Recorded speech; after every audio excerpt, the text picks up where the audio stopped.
The actual levels of blocks of the structure form a chronometrical countdown that begins in the last days, starting at 1902 AD, a date also figuring prominently in the internal chronometry of the Great Pyramid, as found in the extensive charts of chronotecture. Thus, 1902 AD begins a 204-year countdown to the return of the chief cornerstone in the year 2106 AD, the same year that we have already seen is the 6,000th year of mankind's banishment from Eden at 3895 BC. The length of 204 years is 2448 months, the Egyptian number designating cataclysm. It was in 2448 Annus Mundi, 1447 BC, that the Israelites escaped out of Egypt after the country was plagued with terrible disasters. This was the Exodus, revealing that the 2448th month after 1902 AD, that will occur in 2106 AD, signified a planetary exodus. The chief cornerstone will sit upon the flat area atop the monument that measures 48 feet wide and 30 foot high. When capped with a cornerstone, the structure will measure 485 feet high. Bonnie Gaunt notes that the geometrical value for the statement, "There is no rock like our God," found in 2 Samuel 2:2, is 485. Also, in Psalm 73:17, the words "the sanctuary of God" is 485, as well as the prophecy in Isaiah, "The Lord shall be unto you an everlasting light." The total geometrical height of the Great Pyramid, if capstone in place, is exactly 5814 pyramid inches, which is paralleled by an unusual astronomical fact. The peculiar shaft up and out of the structure has long been known to point at the Orion constellation, Orion being an ancient messianic symbol. John Gordon in Egypt, child of Atlantis, wrote, "The maximum altitude above the horizon during the cycle of precession of the constellation Orion is 58 degrees 14 minutes, when it rises almost due east at azimuth 91 degrees. Another coincidence is found in the research of Graham Hancock. In antiquity, the Great Pyramid was the symbol in Egypt for the Gate of Rostal, a spiritual realm of the dead. The Egyptian epoch for when the spirits ruled long ago was 5813 years, according to Manetho of Alexandria.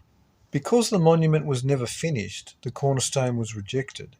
It presently stands at 5448 pyramid inches, which amazingly identifies a particular passage in the Bible that researchers have long suspected refers to the Great Pyramid for other reasons.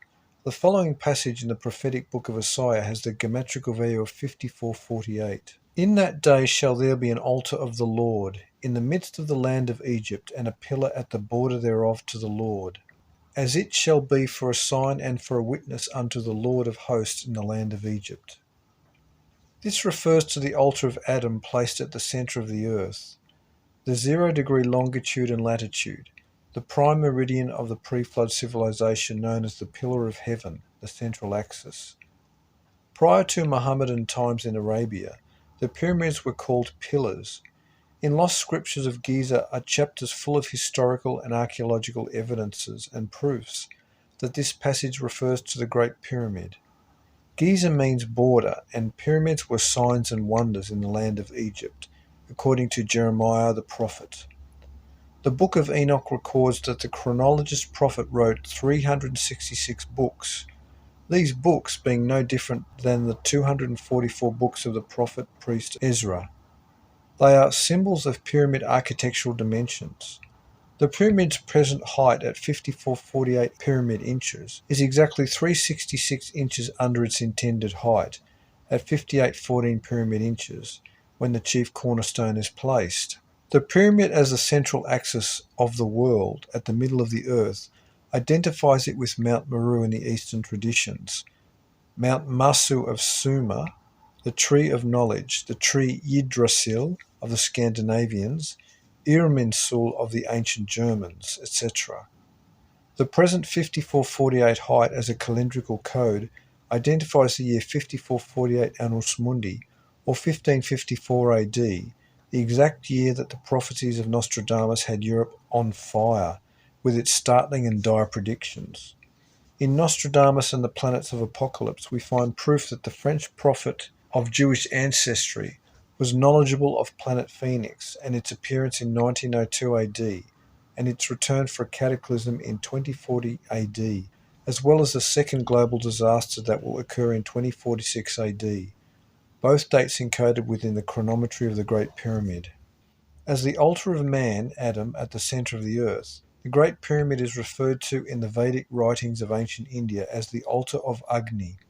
Like the Great Pyramid, it was covered with the Vedic scriptures, with knowledges on its stones, and these stones numbered specifically 10,800 bricks. This aligns with the Arabic traditions, where we find that there is a preserved tablet from of old, a stone writing dating back to the beginning of time, that contains all the prophecies and writings and knowledges. The angel of death with 1080 eyes, 360 eyes within 3 large eyes, searches continually through the records, making sure no one dies before their time. Sometime in Enoch's prophetic career, he had a vision of the Great Pyramid and its relation to the Tree of Life. He called it a mountain of fire at the middle of the earth. Pyramid means fire in the middle. He describes its stones as brilliant and beautiful, splendid to behold, and beautiful was its surface, which we know described the original white polished casing blocks of the monument. An angel tells Enoch, "That mountain thou beholdest, the extent of whose head resembled the seat of the Lord, throne, will be the seat on which will sit the holy and great Lord of glory, chief cornerstone, the everlasting King, and when he shall come and descend to visit the earth with goodness." That Enoch fully understand the mystery of the Son of Man, the Christ, is clearly seen in Enoch 46:1-3, where we find him at the court of heaven beholding the Ancient of Days, Creator, and another figure named the Son of Man, who would come to earth and break the power of the mighty and lay low the kings of the earth. It was revealed to Enoch that the Son of Man was ancient, his name invoked in heaven before the sun and stars were created. He, Christ, would be a support pillar for the righteous and shall be the light of the nations. The title for the Creator as Ancient of Days further supports fact that the antediluvian civilization reckoned time by the passing of days as most important, then moons, months, and years.